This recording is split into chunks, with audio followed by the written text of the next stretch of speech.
ஞான ஒளி YouTube channel நேயர்கள் அனைவருக்கும் வணக்கம். இந்த பதிவில் துலாம் ராசி அன்பர்களுக்கு ராகு கேது நட்சத்திர சார பயிற்சி பலன் காணலாம். இது பார்த்தீங்கன்னா நாம்ச ரகசியம். நம்முடைய சேனலில் ராகு கேது நட்சத்திர சார பயிற்சி பதிவிட்டு வந்து கொண்டிருக்கிறோம். ராசி கட்டத்தில் ராகு கேது செல்வது போல் நாம்ச கட்டத்திலும் இந்த நிழல் கிரகங்கள் பார்த்தீங்கன்னா பலன்கள் வாரி வழங்கும். நல்ல இடத்துல செல்லும்போது நல்ல பலனும், கெட்ட இடத்தில் செல்லும்போது விபத்து மரண கண்டத்தை கூட ஏற்படுத்திடும். அதுதான் நாம்ச ரகசியம் என்ற தலைப்பில் ராகு கேது நட்சத்திர சார பயிற்சி பலன் பதிவிடுகிறேன். 11/9/2026 முதல் 13/11/2026 வரை, அதாவது ஆவணி மாதம் 25 முதல் ஐப்பசி மாதம் 27 வரை ஒரு 2 மாதங்களுக்கு உண்டான பலன்கள். சிம்மம் ராசி மகம் நட்சத்திரம் 1ஆம் பாதத்திற்கு கேதுவும், கும்பம் ராசி அவிட்ட நட்சத்திரம் 3ஆம் பாதத்திற்கு ராகுவும் அடுத்த 2 மாத காலம் சஞ்சாரம் செய்வார்கள்.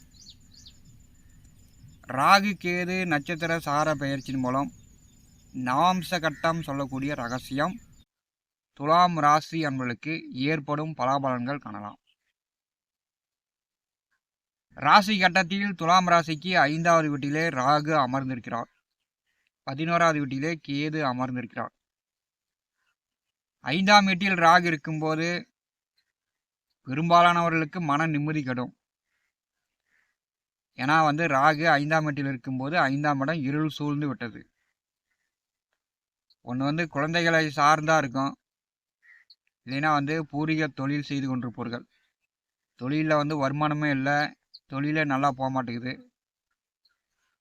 5ஆம் இடம் சார்ந்த ஒரு புலம்பல்கள், ஒரு நிம்மதி இல்லை, சந்தோஷம் இல்லை அப்படின்னு துலாம் ராசி அன்பர்கள் புலம்பிக்கிட்டு இருப்பீங்க. 11வது வீட்டிலே கேது இருக்கும்போது மூத்த உடன் பிறந்தவர்களால் சிலருக்கு தொந்தரவுகள். மூத்த உடன் பிறந்தவர்கள் நீங்கள் இது செய்யல அது செய்யல அப்படின்னு உடன் பிறந்தவர்களால் துலாம் ராசி என்பளுக்கு கொஞ்சம் மன நிம்மதி கெடும். கடந்த 2 மாதமாக 2/8வது வீட்டிலே சர்ப்ப கிரகங்கள் நாம்ச கட்டத்தில் செல்லும்போது அடிக்கடி ஞாபக மறதி ஏற்பட்டிருக்கும். ஏன்னா நாம்ச கட்டத்தில் துலாம் ராசிக்கு 8வது வீட்டிலே கேது செல்லும்போது அடிக்கடி ஞாபக மறதி ஏற்பட்டிருக்கும். நல்லா படித்து ஒரு இன்டர்வியூவுக்கு போகிறீங்க அப்படின்னா கேட்குற கேள்விக்கு பதில் சொல்ல முடியாது, ஒன்று மறந்துருக்கும். நல்லா படிச்சிருந்து ஞாபகத்தில் வச்சுக்கிட்டே இருந்து தேர்வு எழுத போயிருப்பீங்க, தேர்வில் அதெல்லாம் மறந்துருக்கும். 8வது வீட்டிலே கேது சென்றால் பார்த்தீங்கன்னா எல்லாமே மறந்து போயிடும். அதே பயண போக்குவரத்தில் சில இடையூறுகள் இடைஞ்சல்களும் சந்தித்திருக்கக்கூடும். நாம்ச கட்டத்தில் 2வது வீட்டிலே கடந்த 2 மாதமாக ராகு செல்லும்போது சிலருக்கு எதிர்பாராத நன்மைகள், பண வரத்து, நகை ஆபரணம் எடுத்திருக்கலாம். அடுத்த 2 மாதம் நாம்ச கட்டத்தில் துலாம் ராசியில் ராகு வருகிறார். அப்போ துலாம் ராசியில் சுக்கிர பகவான் ஆட்சி பெற்று சஞ்சாரம் செய்வார். சுக்கிரன் ராகு சேர்க்கை. துலாம் ராசி அன்பர்களுக்கு வராத வசந்த காலம் உங்களுக்கு வருது. ஜென்ம ராசியிலே ராகுவும் சுக்கிரனும் பார்த்தீங்கன்னா நாம்ச கட்டத்தில் ராகு இருக்கிறார், ஜென்ம ராசியிலே சுக்கிரன் இருக்கிறார். உங்களுக்கு ஒரு வசந்த காலமாக இருக்கும். ஜென்மத்திலே ராகு வரும்போது விவசாயத்தில் ஆடு மாடு வளர்ப்பு பிராணிகள் வளர்த்தி கொண்டிருப்பவர்கள். இப்போ ஆடு மூலம் மாடு மூலம் கோழிகள் மூலம் உங்களுக்கு நல்ல லாபம் வரும். மாடு கன்று போடும், ஆடு குட்டி போடும், கோழி குஞ்சு பொரிக்கும். இப்படி இனவிருத்தி ஏற்படக்கூடிய ஒரு காலகட்டம். ஜென்ம ராசியில் நாம்ச கட்டத்தில் ராகு வரும்போது துலாம் ராசி அன்பர்களுக்கு பார்த்தீங்கன்னா உடம்புல சுளுக்கு இருந்துட்டாப்புல மூச்சு துப்பு மாதிரி வாயு பிடிச்சிக்கும், நரம்பு இழுத்து பிடிச்சிக்கும், இருந்துட்டாப்புல உடம்புல பிப்பு எடுத்துக்கும். இதே சொரிஞ்சிங்க உடனே வந்து சின்ன சின்ன கொப்பளமாக வந்துடும். நாம்ச கட்டத்தில் ஜென்ம ராசியில் ராகு வரும்போது இருந்திருந்தாப்புல உடம்புல வந்து சில மாற்றங்கள், கட்டி, கொப்பளம், பிப்பு, அரிப்பு, இந்த மாதிரி உடல் உபாதைகள் இருந்ததாப்புல கால் நடந்து போகிறீங்க, கால் வந்து சுருக்கிக்கிடுச்சு, அது வந்து எண்ணெய் போட்டு நீவணும் அல்லது வைத்தியம் பண்ணணும். இந்த மாதிரி வைத்திய செலவுகளும் அடுத்த 2 மாதம் உங்களுக்கு ஏற்படும். ஜென்ம ராசியில் சுக்கிர பகவான் செல்கிறார். நாம்ச கட்டத்தில் ஜென்ம ராசியில் ராகு செல்கிறார். அப்போ ராகுவும் சுக்கிரனும் சேரும்போது தம்பதியர்கள், திருமணமானவர்கள் நல்லா சுகமாக இருப்பீங்க, சந்தோஷமாக இருப்பீங்க. ஆடம்பர வசதி வாய்ப்புகளுக்கு சுக்கிரனும் ராகுவும் உங்களுக்கு நல்ல பண வரவாய், சந்தோஷத்தை கொடுக்க போகிறார்.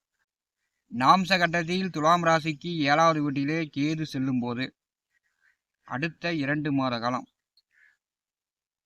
நெருப்புல தொழில் வேலை செய்யக்கூடியவர்கள், ஓட்டல் கடை வைத்திருப்பவர்கள், உணவு விடுதி வைத்திருப்பவர்கள், சமையல் மாஸ்டராக இருக்கக்கூடியவர்களுக்கு ஒரு சிறப்பான காலகட்டம். பெட்ரோல் பங்கு, எண்ணெய், ஆயில் மில், ரசாயனம், கெமிக்கல் சார்ந்த தொழில் வேலை செய்யக்கூடியவர்களுக்கு இந்த காலகட்டம் நல்ல லாபம் வரும். 7வது வீட்டில் நாம்ச கட்டத்தில் கேது இருக்கும்போது நண்பர்கள் மூலம், கூட்டாளிகள் மூலம் கூட்டாக ஒரு வியாபாரம் செய்து கொண்டிருக்கிறீங்க, கூட்டாக தொழில் செய்கிறீங்க அப்படின்னா இந்த காலகட்டம் கூட்டு தொழில் மூலம் நல்ல லாபம் வரும்.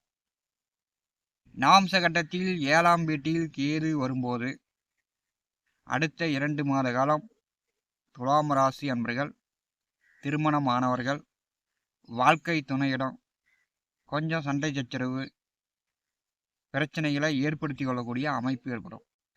வாழ்க்கை துணையிடம் நீங்கள் வந்து சந்தோஷமாக தான் இருக்கணும், சங்கடப்படுத்தக்கூடாது. நாம்ச கட்டத்தில் 7ஆம் வீட்டில் கேது வரும்போது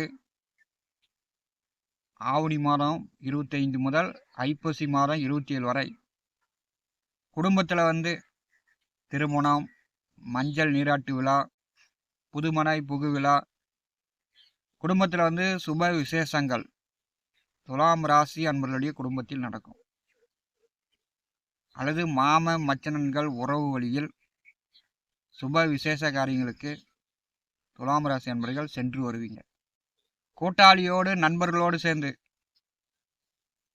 இப்போ வந்து மதுபான பார் ரீஸுக்கு எடுக்கிறீங்க, நண்பரோடு சேர்ந்து மதுபான பார் வருது எடுக்கலாம் அப்படின்னா துலாம் ராசி அன்பர்கள் எடுக்கலாம். ரசாயனம், ஒரு பெட்ரோல் பங்கு கட்டணும், நண்பர்களோடு சேர்ந்து தொடங்கணும் அப்படின்னா இப்போ தொடங்கலாம். துலாம் ராசி அன்பர்கள் நண்பர்கள் சப்போர்ட்டோடு இந்த 60 நாட்கள் ஒரு புதிய தொழில் தொடங்குவதற்கு, வியாபாரம் செய்வதற்கு உங்களுக்கு வாய்ப்பு வருகிறது. இது வந்து நண்பர்களால் உங்களுக்கு வசந்த காலம், உங்களால் உங்கள் நண்பர்களுக்கு வசந்த காலம், வசதி வாய்ப்புகளை ஏற்படுத்தி கொள்ளக்கூடிய ஒரு காலகட்டம். துலாம் ராசி அன்பர்கள் இந்த நேரத்தை நீங்கள் வந்து பயன்படுத்திக்கலாம், உங்களுக்கு நல்லாவே இருக்கும். துலாம் ராசிக்கு 6வது வீட்டிலே சனி பகவான் வக்கரகதியில் வருகிறார். சனி 6ஆம் இடம் வக்கரகதியில் வருவது வேலை உத்தியோகம் சார்ந்து உங்களுக்கு வந்து முன்னேற்றம் தான். கடன் இருந்தால் கடனை கொடுத்து அடைக்கலாம். எதிரிகள் தொல்லை பெரும்பாலும் இருக்காது. 6ஆம் வீட்டில் சனி வக்கரகதியில் வருவது உங்களுக்கு யோகமே. 10வது வீட்டில் குரு பகவான் அமர்ந்திருக்கிறார். குரு உச்சமாக முன்னேறி சென்று கொண்டிருக்கிறார். துலாம் ராசிக்கு 10லே குரு இருக்கும்போது கண்டிப்பாக நிரந்தரமான வேலை, நிரந்தரமான மாத சம்பளம் சம்பாதிக்கக்கூடிய ஒரு காலகட்டமாக தான் கோச்சார் கிரகங்கள் காட்டுகிறது. துலாம் ராசி என்பர்கள் தைரியமாக எந்த ஒரு காரியத்தையும் நீங்கள் முயற்சி செய்யலாம், உங்களுக்கு வந்து வெற்றியாகும். ஞான ஒளி யூடியூப் சேனலை பார்த்து கொண்டிருக்கக்கூடிய அன்பர்கள், இதுவரை நம்முடைய சேனலை சப்ஸ்கிரைப் செய்யாத அன்பர்கள் மறக்காமல் சப்ஸ்கிரைப் செய்து கூடவே இருக்கின்ற ஆல் பட்டன் அழுத்திங்க. தினந்தோறும் நம்முடைய சேனலில் ஜோதிட பலன்கள் பதிவிடப்படும். உடனுக்குடன் பார்த்து பயன்பெறுங்கள். நன்றி, வணக்கம்.